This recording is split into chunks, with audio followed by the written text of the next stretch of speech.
I grew up near Philadelphia, but I learned quickly that the University of Pittsburgh is notorious for losing leads in both football and basketball games.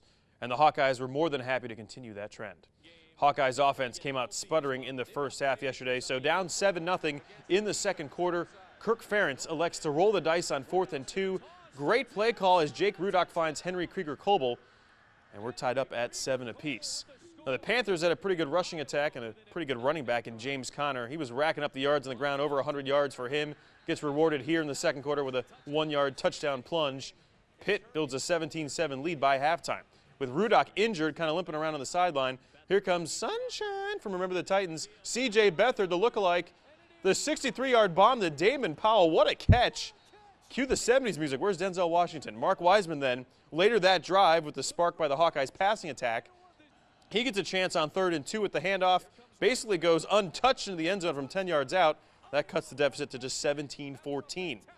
Remember the Titans? How about remember the Wiseman? Because they go to him again in the fourth quarter with under 7 minutes to go. And the Hawkeyes take the lead 24-20. Wiseman 2 touchdowns, 88 rushing yards. In the latest Panthers collapse, the Hawkeyes come back to stun Pitt by 4, improving to 3-1. Meanwhile, Clinton native David Johnson tallies 173 rushing yards to help UNI earn its first win. If Illinois keeps starting slow, it might be a long Big Ten season. Coach Tim Beckman and his team fell behind again yesterday. The quote-unquote powerhouse that is Texas State was actually leading Illinois 21-6 in the second quarter. Josh Ferguson then says, you know what? All right, guys, follow my lead here. Ferguson on the sneak right here, the sneaky screen pass, breaks out the jukebox, ends up being a spicy 33-yard touchdown for the Illini. Ferguson was a beast, over 230 total yards and 3 scores. Illini quarterback Wes Lunt then engineers another touchdown drive in the fourth. Mike Dudek gets his mitts on this one, the go-ahead 7-yard touchdown.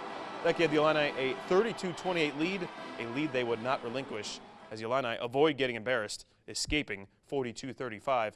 Western Illinois also loses to Northwestern despite outgating the Wildcats.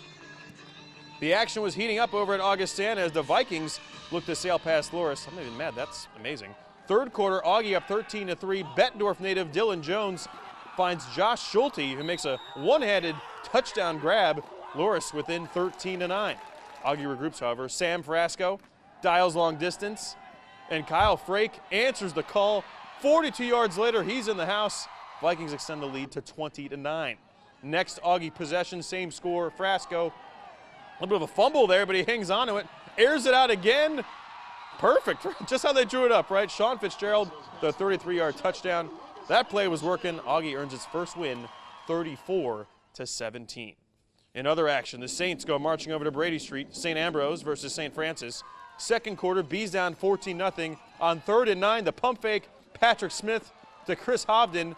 10 yards on the play. The pickup gets an Ambrose first down. Later that drive, Smith locates Brad Connor over the middle for another new set of downs. Connor, 9 catches, 93 yards in this game. Same drive, 3rd and 11, another conversion. This time it's Smith going with plan D. We're just going to scramble for 12 yards, get the first down. Good decision. That leads to this. Smith drops back. The dump pass to his left. Ryan Byrne from Davenport Assumption High School maneuvers 17 yards for the touchdown. Great play, great drive. Unfortunately, there were not many more drives just like that. Bees get stung 27-13, falling to 0-2. On the high school ranks, Princeville beats Ridgewood by 10. And in the bigs, the Cardinals double up the Reds 8-4. They're now 3.5 games ahead of the Pirates, who lost to the Brewers. Cubs beat the Dodgers. Chris Coughlin, 4 hits, 2 homers. And the Rays clean the White Sox 3-1. That's it in sports. I'm Ben Rosehart. Have a great day. The things that I built here were just to prepare me for the show. On Monday night, the world will see how Matt Harris fared as a local contestant on American Ninja Warrior. There's a lot of specific skills and techniques that you need to learn before you go on the show, and you can tell who prepares themselves and who doesn't, because there's a lot of people who are extremely gifted athletes that go onto the show, and then they'll end up falling fairly early, and it's not because they're not athletic, it's because they didn't prepare for the obstacles that are going to be put in front of them. After hanging out with Matt for a while, I learned that he was sworn to secrecy in terms of Monday's outcome, but he's clearly benefited from building his own training area in his own backyard. The salmon ladder really worried me. So like I said, that was the first obstacle I ever built. And honestly, it took me about 2 weeks to get the technique down, but once I had it, now I have it. And I work in a warehouse out in Milan, and basically my job is to lift up heavy things all day long, which keeps me in good shape for the most part. Matt qualified at the St. Louis location, one of 5 cities where the show is stationed.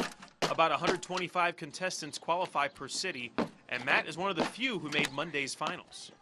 Besides agility and balance, one of the main things that you need to get in American Ninja Warrior is upper body strength. You need to be able to pull yourself above a bar multiple times, over and over and over and over again. So, this is kind of like a beginner's approach. His arch nemesis, the 14-foot wall that he must climb Jackie Chan style to reach his goal. It's one of the coolest athletic events to be involved in because you're not competing against each other. You're competing against the course, and all the competitors are extremely supportive of each other. Everybody wants everybody to win, so when you get down, if you fall early, they're all bummed for you. If you make it really far, they're all excited for you, It's just it's a really cool group to be a part of. They may be the defending state champs, but the Newman Comets are thinking the same way they play. Forward march. Not looking back too much, just always looking forward. We really try to focus on what's at hand, what the task at hand is, instead of, reminiscing. It was good. A lot of us have that memory, so we know what it takes. The repeat is basically the only thing that's been on my mind this whole time. It's the only thing I want. It's the only thing this whole team pretty much is looking forward to. Still, the Comets remember how the Rockets found their Achilles heel in that previous season opener. They spanked us last year, very physical team.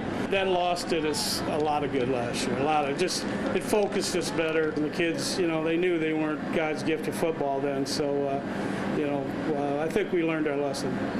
Last year we went in the season expecting big things, and then we came into Rockridge and we lost. And I think if we came out that game with a win, I don't think it would have been the same turnout. That loss just pushed us so hard, and we continually got better throughout the season. They're the classic ground and pound. If they get 3 or 4 yards, they smile and take it and drive it all the way down the field. You have to get them behind in downs to be successful in yardage and downs, and for us, it's limiting our mistakes. The Rockets blasted past the Comets last year, but had been stewing for months after losing an epic double overtime playoff against Mercer County. It made me want this season. I feel like it ended way too early. We didn't get what we wanted. And now the Rockets have a chance to vent those frustrations in Friday's opener. We've been practicing all summer, been waiting for this game. Number 1 ranked team right now. Been wanting them all summer now.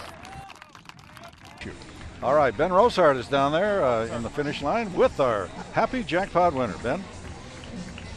Thanks, guys. I know TC and Tony have a ton of compliments for you. You had a head start and you finished by a wide margin. I mean, how did you feel out there? I felt amazingly awesome. It was a fantastic morning. I had my family, my friends, my students. I had everybody behind me and my fellow runners coming up on the opposite side. It was amazing. I don't want to start crying now. No, it's okay. I know you. It was amazing, and thanks to Ed for giving me this opportunity. So it was great. Yeah. I know you enjoy running it every year, but a completely different perspective. How different was it for you this year? I was going downhill to start, so I started out I think a little bit too fast, and then I went up the hill, so it was a totally different start. Yeah, an amazing experiment. It was just awesome. Yeah. And you always stress, with your kids, your students, to be out and be active. I mean, what a great example. I lead by example. Yeah, I tell them to work their hardest and they'll do their best. So, and they will. So, yeah, amazing. Well, thank you for being such a great example and having such a great time. Congratulations. Yeah. And my man Andy here is as well. I want to present you with a check. On behalf of Rhythm City.